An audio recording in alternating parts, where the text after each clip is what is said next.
Doy ahora la palabra al señor Valdecy Urquiza, secretario general de la Organización Internacional de Policía Interpol.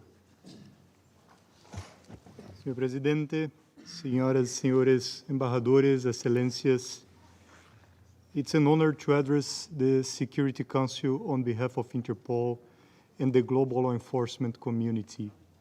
I'd like to thank Panama as the Council's presidency for bringing us together and for advancing the Security Council's focus on maritime threats. For thousands of years, maritime routes have connected distant shores, forming the world's first truly global network. Today, and more than ever, that same network is exploited by criminals who threaten navigation, trade, communication, and with them, the global stability essential to the sustainable development. Interpol occupies a truly unique position in the global security architecture as the only international criminal police organization with the mandate to connect law enforcement agencies worldwide.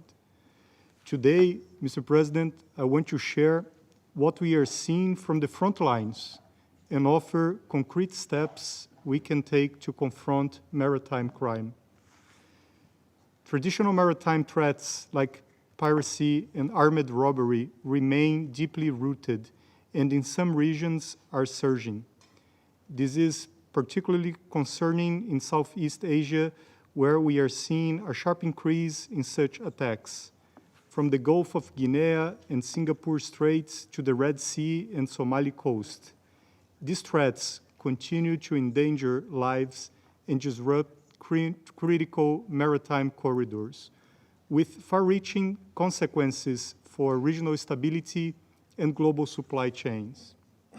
We also continue to see the crime-terror nexus play out at sea, where groups are tapping into criminal supply chains, moving weapons, operatives, and illicit goods to finance their activities.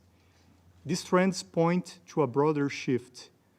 What were once isolated offenses have evolved into converging maritime threats, carried out through the same command structures, routes, and financial flows.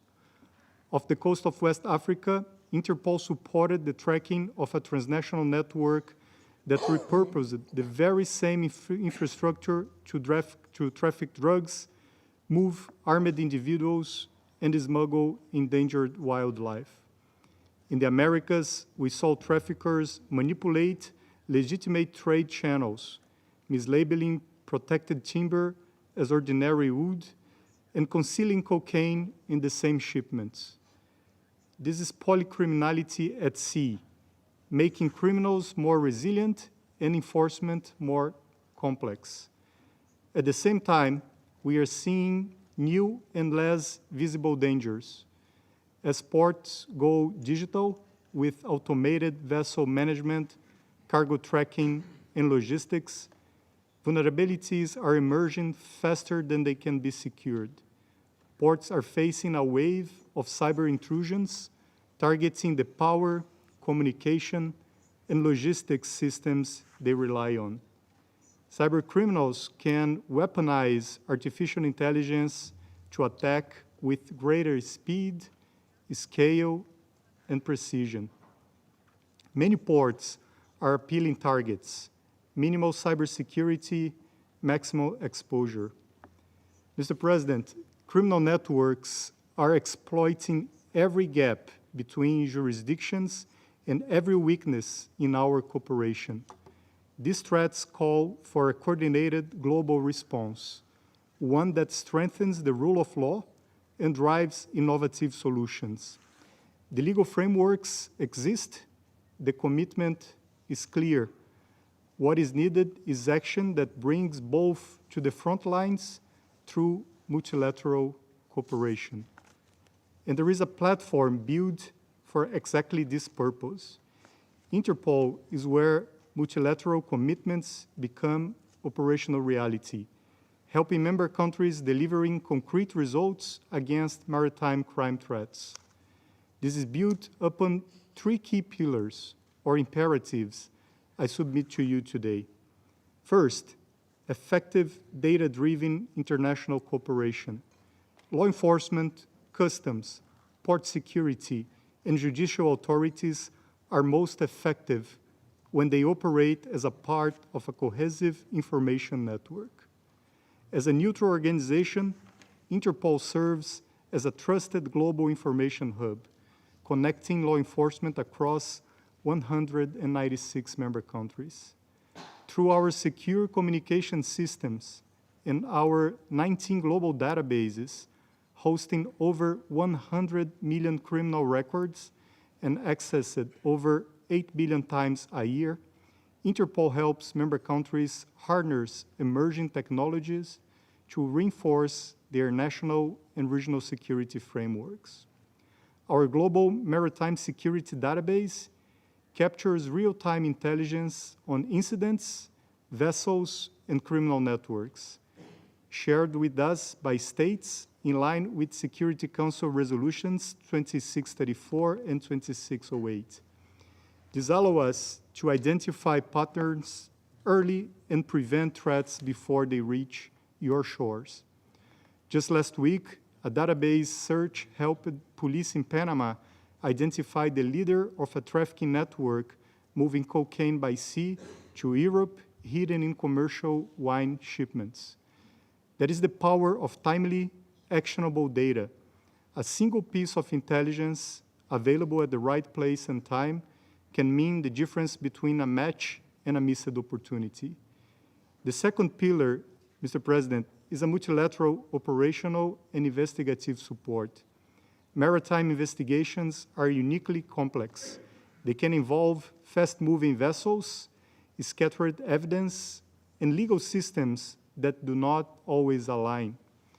That is why Interpol coordinates multilateral operations on land and at sea and provides intelligence analysis on shared information in real time, bringing together law enforcement from across jurisdictions and therefore strengthening cooperation, building trust, and delivering results.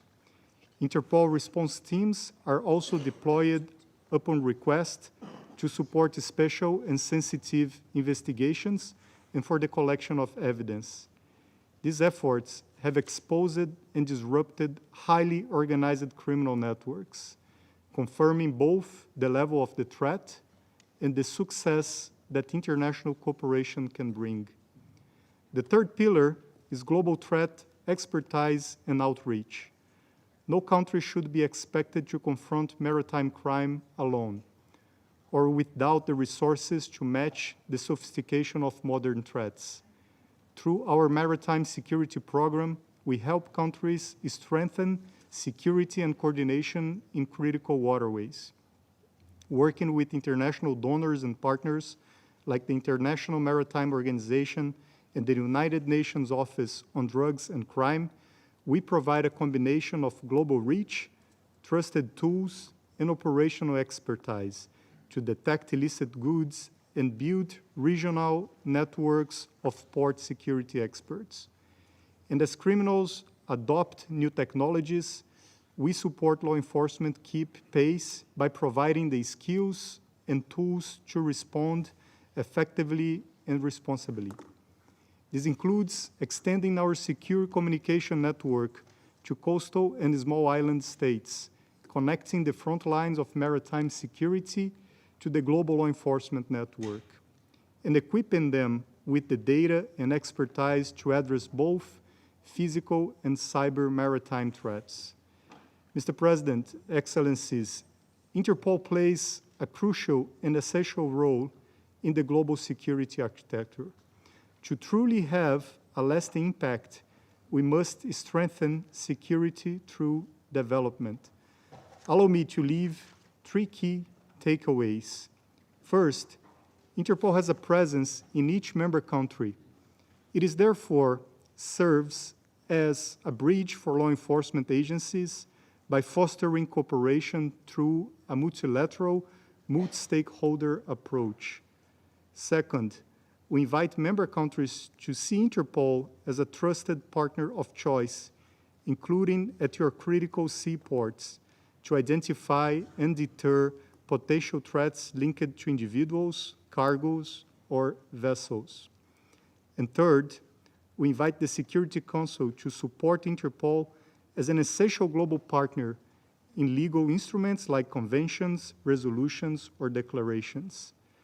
Mr. President, Interpol has the mandate and capabilities to support the Security Councils as well as our member countries on both preventing maritime security threats and investigating the criminal networks behind them. This is a powerful resource that is already available and which has proven to be effective to mitigate global security threats. We stand ready to work with you to make a multilateral strategy an effective global response. Thank you, Mr. President.